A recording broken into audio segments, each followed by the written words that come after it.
Pulis na sangkot sa viral video ng rider incident sa rally ng INC, tukoy na ng PNP. Nagbabalik si Alan Ibanez.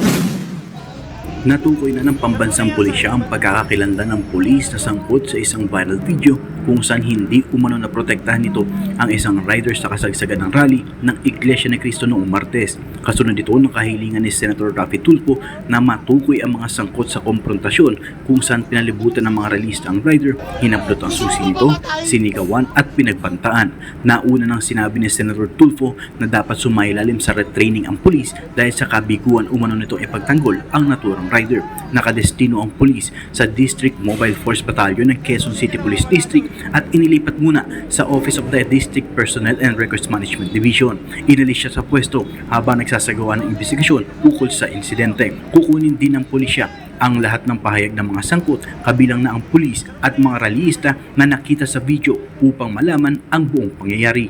We would like to review everything that happened and all the circumstances surrounding the said incident, yung viral incident, and the QCPD has already been directed by the Chief PNP to talk to all parties concerned, not only to the policeman, but to those who were rally participants, as well as one of the most important is the rider himself, kung ano po ang nangyari talaga.